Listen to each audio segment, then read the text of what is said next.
ETF index mutual funds నేర్చుకుని stock మార్కెట్లో రాణించాలనుకుంటున్నారా? వెంటనే ఈ నెంబర్కి కాల్ చేయండి.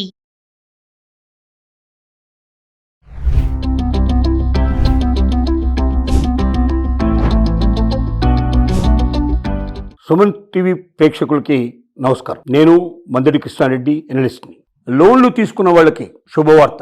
ఎందుకు ఈ శుభవార్త చెప్పాల్సిన పరిస్థితి ఏర్పడుతుందంటే, ఆర్బీఐ రెపో రేటుని 0.5% తగ్గించింది. ఇంతకుముందు 6% ఉండేదాన్ని ఇప్పుడు 5.5% చేసింది. దీనివల్ల కొన్ని వేల కోట్ల రూపాయలు బ్యాంకింగ్ వ్యవస్థలోకి ఫ్లో అయ్యే అవకాశం ఉంది.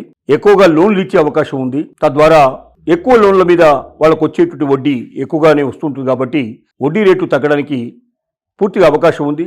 గృహ రుణాల మీద కానీ, వాహనాల రుణాల మీద కానీ, లేక ఎలక్ట్రానిక్ గ్యాడ్జెట్స్ మీద కానీ, వీటన్నిటి మీద తీసుకున్న రుణాలు ఏవైతే ఉన్నాయో, ఈ రకరకాల రుణాలు ముఖ్యంగా పర్సనల్ ఏవైతే తీసుకుంటున్నామో పర్సనల్ లోన్స్ అన్నిటి మీద చాలా ఎక్కువగా తగ్గే అవకాశాలు కనబడుతున్నాయి.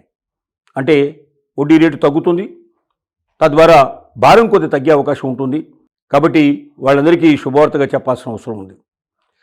రెండవది, ఎవరైతే డిపాజిట్ చేయదలుచుకున్నారో వాళ్ళు వెంటనే డిపాజిట్ చేసుకోండి. ఎందుకంటే రెపో రేటు నిన్నమన్నే తగ్గింది కాబట్టి ఇది అమల్లోకి రావడానికి కనీసం ఇంకా 15 రోజుల నుంచి 20 రోజులు టైం పట్టే అవకాశం ఉంది. ఇది మామూలుగా డిపాజిట్ల మీద ప్రభావం చూపించడానికి కొంత టైం పడుతుంది. కాబట్టి ఈ లోపుగానే మీరు డిపాజిట్ చేసుకున్నట్టయితే, ఫిక్స్డ్ డిపాజిట్ చేసుకున్నట్టయితే మీకు కొంచెం ఎక్కువగా వడ్డీ లభించే అవకాశాలు ఉంటాయి. కాబట్టి ఆ వడ్డీ ఎక్కువ దొరకాలనుకున్న వాళ్ళు లేట్ చేయకుండా తక్షణమే డిపాజిట్ చేసుకోవడం మంచిది. ఈ రెపో రేటును బట్టే ఉంటుంది. ఒకవేళ ఆర్బీఐ రెపో రేటు ఎక్కువ ఉంటే అప్పుడు ఏమవుద్దంటే బ్యాంకులకి అందుబాటులో ఉండేటువంటి డబ్బు లోన్స్కు వాటికి ఇవ్వడానికి తగ్గుతుంది. తగ్గినప్పుడు ఎప్పుడైతే తక్కువ డబ్బు వాళ్ళ దగ్గరికి వస్తుందో దాని మీదనే వాళ్ళు ఎక్కువ లాభం సంపాదించాలి. కాబట్టి వాళ్ళు సహజంగా ఏం చేస్తారంటే ఎక్కువ వడ్డీ పెట్టే అవకాశాలు ఉన్నాయి.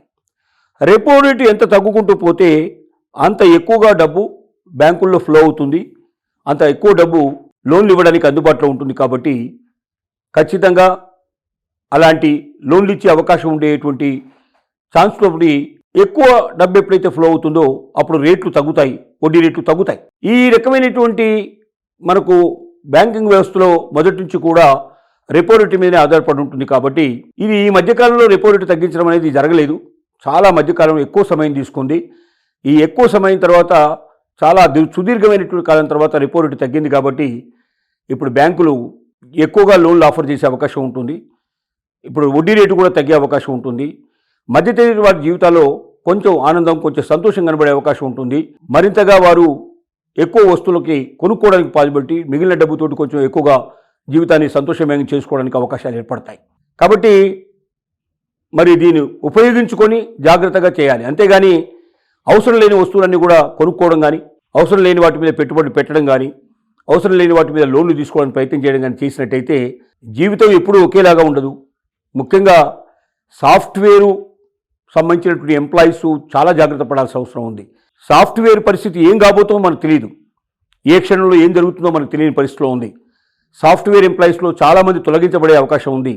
మరి ఆర్టిఫిషియల్ ఇంటెలిజెన్స్ వచ్చిన తర్వాత వేలాది జాబ్స్ రోజురోజు తగ్గిపోతున్నాయి.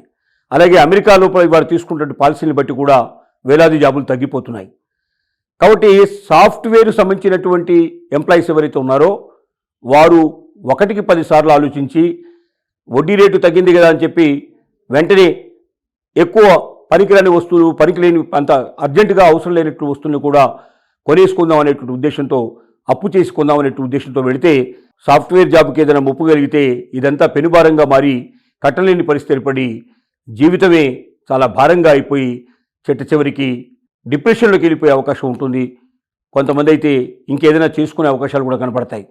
కాబట్టి వడ్డీ రేటు తగ్గినంత మాత్రంలో, మనకు ఎక్కువ డబ్బు బ్యాంకుల లోపల వడ్డీకి ఇచ్చేందుకు అవకాశం ఏర్పడినంత మాత్రంలో, ఎక్కువ లోన్ పాజిబిలిటీ ఉన్నంత మాత్రంలో మనం అవసరం లేకుండానే చేసేదానికన్నా తప్పనిసరిగా పరిస్థితుల్లో అత్యవసరమైంది, అది లేకపోతే నేను జీవిత విధానంలో నేను ముందుకు వెళ్ళలేననుకున్న వాటి మీద ఇలాంటి కొనుక్కున్నట్టయితే లోన్ తీసుకుని కొనుక్కుంటే అది మంచిది. అటువైపుగా ఆలోచించాల్సిందిగా నేను ప్రతి ఒక్కరిని ప్రార్థిస్తున్నాను.